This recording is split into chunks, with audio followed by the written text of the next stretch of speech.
Hello and welcome to Coast AM's official YouTube channel. I'm your host, George Norrie. Like, share, and subscribe to our channel. And you can also find us on Facebook, Twitter, and Instagram, and of course, on coasttocoastam.com. Now listen to this one. In a twist straight out of the movie Inception, a duo of developers from Brooklyn, New York have built a sleeping mask designed to allow people to have lucid dreams that they can control. Now, a lucid dream is a dream that you know you're dreaming in. Now, while it may look like a standard sleeping mask, Remedy has been billed as a very special rapid eye movement enhancing device that is supposed to help steer the sleeper into lucid dreaming by making the brain aware that it's dreaming. The goal of the product is to allow people to have the dreams of their choice.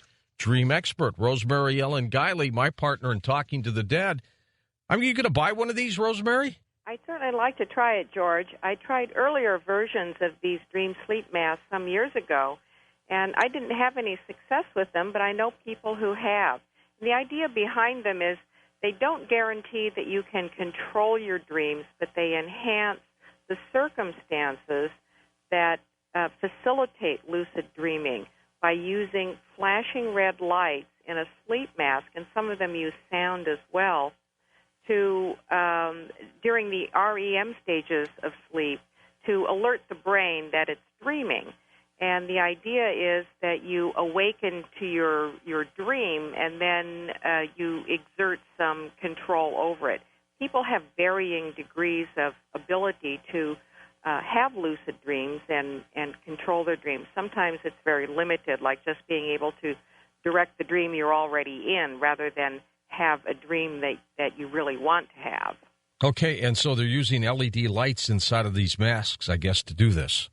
Yes, they're flashing red lights, and when they detect rapid eye movement, and you can, in these newer versions, you can program the mask to flash in certain patterns and sequences that supposedly you will recognize while you're dreaming.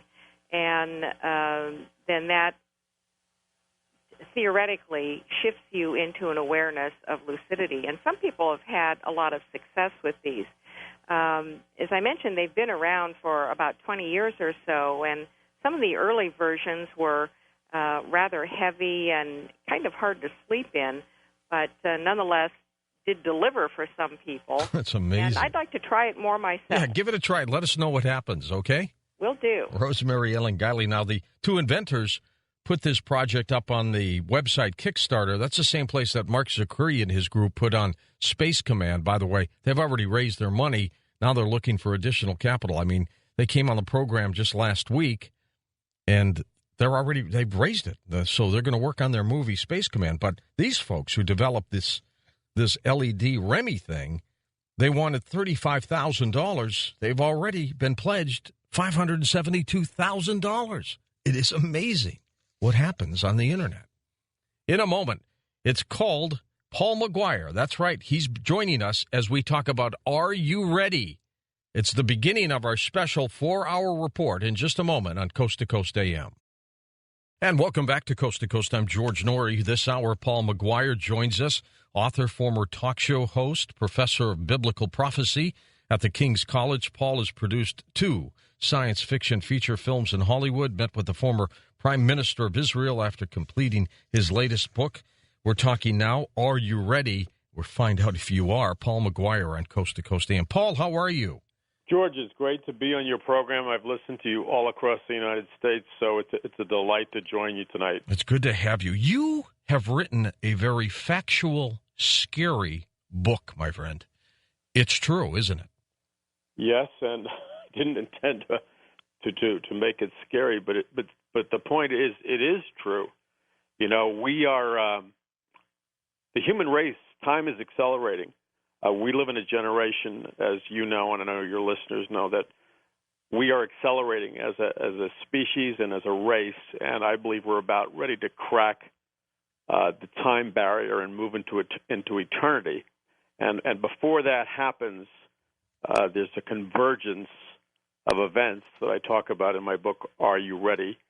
And they would be things like the possibility of World War III or Armageddon in the Middle East, the coming one world government, the coming one world economic system, the signs of the times that Christ talked about, the supervolcanoes, the earthquakes, the tsunamis, the freak weather, the planets that are appearing in our solar system and galaxy, things that you and I would never have dreamed of happening when we were kids are happening now. I mean, things that are just totally inconceivable. Yeah. All the time, too, yes. Paul. Feels like we're getting surrounded.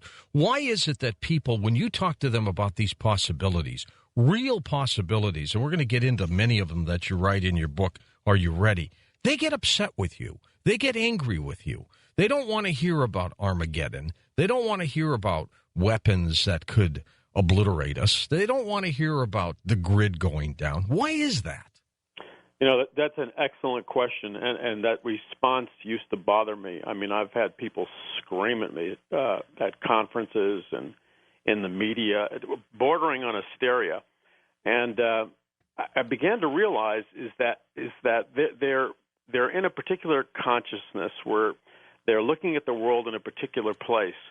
And when you bring up the fact that they could live through Armageddon, for example, it becomes such an enormous psychological threat that it's almost like psychologically being punched in the head, and their automatic reaction is to strike back with anger. So I don't even think they're aware of what they're doing, but it's a defense mechanism. I love to look at ancient prophecy, and then I compare it to events that are happening today. You've done some of that as we look at what Nostradamus has done, the Mayans, Hopis, Bible prophecy as well, the book of Revelation. Isn't it uncanny, Paul, how all these ancient civilizations seem to talk about the same thing, seem to talk about an impending collapse, and now it might be hitting this focal point? Well, you're right, George. There's this super convergence going on with the Mayan calendars, the Hopi prophecies, Nostradamus, Edgar Cayce. We could go on and on and on. And so many of them talk about this time period. It's not just 2012. It's the next 30 years. And this convergence, before we got on the air, I was thinking about the Tower of Babel or Babylon, and the fact that at one point, and who knows what's going on there now, but U.S. soldiers were in Babylon not too long ago, which is located in Iraq. That's right. But Babylon is the same place where Nimrod built the Tower of Babel or Babel, and a lot of people don't understand that the Tower of Babel was a stargate. And Nimrod built the Stargate Babylon or Babel as a portal to welcome entities from another dimension. So, in Genesis, you have this story of the world's first one world government, the Tower of Babel in Babylon. And here we are thousands of years later, and now we're seeing the new Babylon emerge before us, this coming one world government. And I think there's a relationship between the Stargate, the portal, that welcomes entities from another dimension, reoccurring once again. I think it's reoccurring in our lifetime. Do you think the ancients were given some kind of knowledge of the future by extraterrestrials or something metaphysical? Yeah, absolutely. A lot of people think, I happen to be a teacher of the Bible, but I also have, I've experienced cosmic consciousness, saw the great white light. I was deeply involved in a multitude of spiritual disciplines. So a lot of people think that the human race before the flood was some kind of primitive race. But it appears that there was some kind of civilization, let's say in Atlantis, that got submerged, and these Egyptian pyramids, et cetera, were technological. So these early civilizations were highly sophisticated technologically, and I believe, as some of your guests do, and I think you do, that these early inhabitants of our planet were in contact with intelligence from either another planet or intelligence from another dimension. You may be right there. Paul, give us your website, by the way. The website is paulmcguire.org, and McGuire is McGuire. We're talking this hour with Paul McGuire, author of the book, Are You Ready? And in a moment on Coast to Coast AM, we will flip the switch and also take phone calls from you with Paul McGuire as we talk about Armageddon. I have to get into that. And also, as you may have heard today, China is buying the AMC theater system in this country. What's up with that? I mean, how much of this country do they really want to buy? Paul's got some thoughts on China as well and the direction that may go. Stick with us tonight. Special 4-hour report, 4 special guests. I'm George Norrie. Back in a moment on Coast to Coast AM. Okay, here we go. Paul McGuire with us, author of Are You Ready? Paul, you were in the Northridge earthquake, and then after this happened, you started studying biblical prophecy. How did that change you? What happened? Well, George, I'd been a student of Bible prophecy for probably, 10, 15 years earlier, but I must say that I was always cynical. It was like people have been saying the end of the world is coming, for centuries. So there was a cynicism in me. And when the Northridge earthquake, my house almost collapsed, and it was around 4:30 in the morning, and it sounded like a locomotive smashed through my living room. I lived through many California earthquakes, but the deafening, ear-splitting roar of sound, and the house shook violently. My wife grabbed our 3 kids, and we headed out to our cul-de-sac. The lights were off. I literally thought Los Angeles got hit by a thermonuclear weapon. And all my neighbors came to to our driveway with their chairs and blankets, and people were in their underwear and stuff, and we were listening to car radios, and all these people who were not religious at all. They knew that I had written some Christian books, and they all asked me that evening, Paul, do you believe that this is the end of the world? Do you believe that these are the signs of the times that Jesus Christ talked about? And during all the aftershocks of that earthquake, people who knew me and what I did, they would come up to me and ask me the same question. It was always the same question. Is this the end of the world? Are these the signs of the times that Jesus Christ talked about? And so that earthquake changed me about 180 degrees, and I stopped being cynical.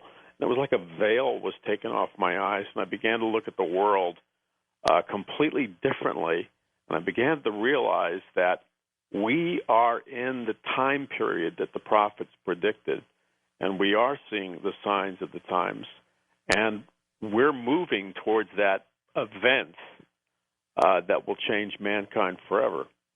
You have looked at the possibility of World War III, of nuclear war. Are these possibilities getting stronger every day? As you know, George, they're not only getting stronger, they're unless God intervenes and protects this nation, they could be. I hope they're not, but they could be imminent.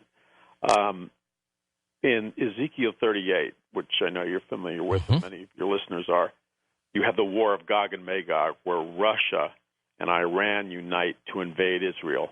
Well, that was written thousands of years ago, and here we have a possible scenario where that could happen, especially with the implementation of this NATO missile shield targeted towards Russia. And we have about 100,000 U.S. troops in the Middle Eastern area, Afghanistan, Pakistan. But the interesting thing is, if you draw a line of all those U.S. troops and private armies, you see 2 things. One, it encircles the Middle East, and 2, it surrounds parts of China and parts of Russia. So the danger here is that Russia has a massive nuclear strike capability. All their 7,000 ICBMs, or whatever the exact number is, they're still computer-guided missiles that are set to hit U.S. cities, God forbid. China is building up its space weapons program and building up their massive military. So let's say there's a conflict between Israel and Iran, or the U.S. gets involved, they don't get involved. It wouldn't take much for a regional thermonuclear war to become a global thermonuclear war, and then all of a sudden Armageddon begins. And what's traceable these days, Paul, they may not know where the bomb came from, but they might know where the parts of the bomb came from and who bought them. Right. And my concern is, and I deal with it in the book, Are You Ready?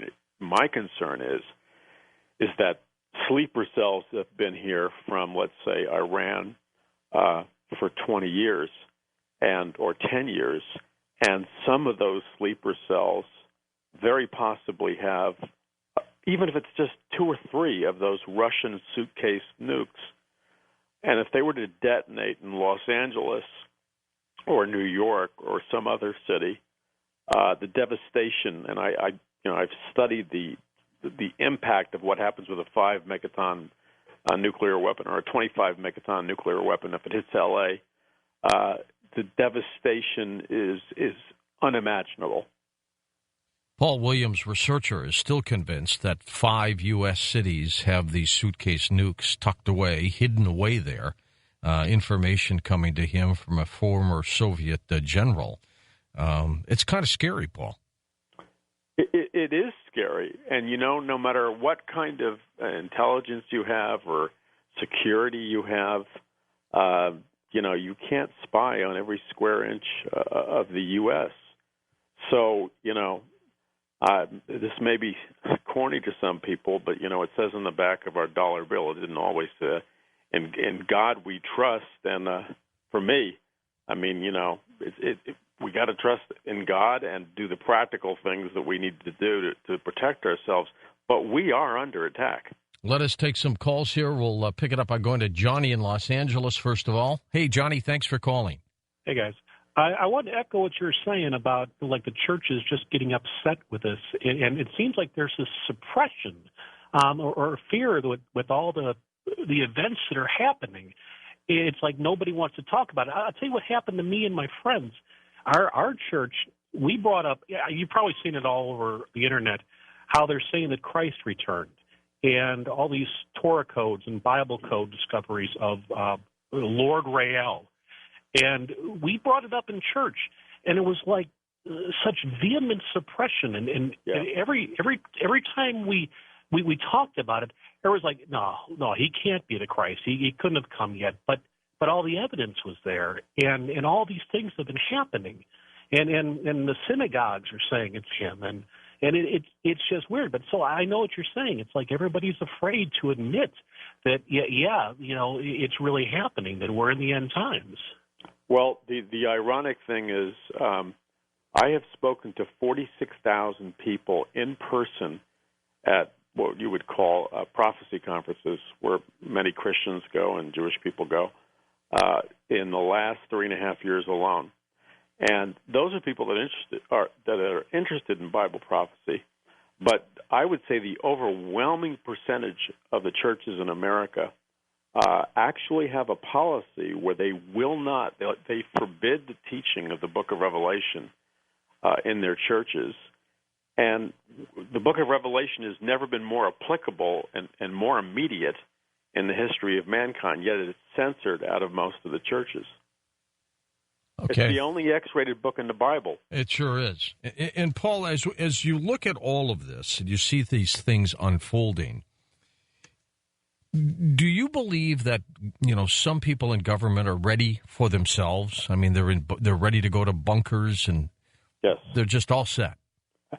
Absolutely. And the thing that I was reading this passage of Scripture in the book of Revelation, where it talks about that the elite, I'm paraphrasing, will hide in the rocks and the caves. And that's what it specifically says as this devastation is hitting planet Earth. The elite will hide deep in the rocks and the caves. And I read that, and it was like a light bulb went on my head, and I began to think of all the underground military bases, the underground cities built for the elite, the political elite. Not only they're all over the United States. They're not just bunkers. They're underground cities that can withstand nuclear blasts. I won't name where they are, but you know where they are. And they're in Russia, Evil Mountain. They have a massive city for the Russian elite. So here the Bible talks about the elite hiding in these underground caves and bases, and that's exactly what's happening. The elite of the world in many nations have these massive underground cities, and they're prepared to withstand a Holocaust. They think they're going to withstand a Holocaust while the rest of us die. But I think they're in for a rude awakening. Or maybe even an asteroid hit. Yes, absolutely. Let's go to Scott in St. Louis. Hey, Scott, go ahead. Hey, how you guys doing? Good, Scott. Yeah, I'm Scott Rose from St. Charles in Missouri. And, I've been an atheist and a Satanist most of my life. And I just want to know, when do you think the end will come? And do you think this has some connection, like I do, to demonic aliens? And I'll take my answer off the air. Okay. When does the end come, Paul, if at all? Well, I must. The fact that he's a practicing Satanist, I found interesting. The end is coming quickly, and Jesus. The analogy was like the birth pains of a woman giving birth. And my wife has had 3 kids, and I was in the birthing room each time. And as all people know that have been in a birthing room when a woman's giving birth, she's screaming and hollering, and the pain intensifies, and it intensifies, and then the baby is born. Well, we're seeing the pain of planet Earth is convulsing, society is convulsing, the economic chaos, the freak weather, the wars and rumors of wars. These things are coming in accelerated motions like a woman giving birth. So we know that at a certain point that the acceleration of the cataclysms, and you mentioned asteroid impacts, and the book of Revelation talks about, it appears to be 3 asteroid impacts and massive earthquakes. These things all happen, and then the end comes. And the end, of course, is the return of Christ to planet Earth to reestablish paradise. So I can't give you a date of when that's going to happen, but we're moving with lightning speed into that time frame. Skype, Klaus is there in British Columbia in Canada. Hi, Klaus, go ahead. Yeah, it's Klaus, but thank you, George, for this wonderful show. I love it. And thank you. Hello, Paul. I was just curious. The explosion you mentioned, that was like a deafening explosion that just seemed like an apocalypse, like a nuclear weapon. Is that right? Yes. I couldn't quite hear you. Yeah, go ahead. Oh, I need to speak up, do I? No, you're fine. Go ahead. Okay. The explosion you heard, the very loud explosion, was that an actual explosion that you saw as well? No. I've been in California for a long time, 30-something years. You've seen it all. Yeah, and I've been through, as anybody in California has, earthquakes all the time. But I've never experienced an earthquake that had an ear-splitting, deafening roar that went on for a long time. And anybody who experienced it, who lived through it, knows what I'm talking about. It sounded as if a nuclear weapon went off. It was a deafening roar. Okay. Let's go to Racine, Wisconsin. Anthony, east of the Rockies. Hi, Anthony. Go ahead. Hey, thank you very much, George, for what you do. Thank you. I wanted to ask your guest 1 or 2 points. One, are people becoming lovers of themselves? That's something that Jesus warned us about.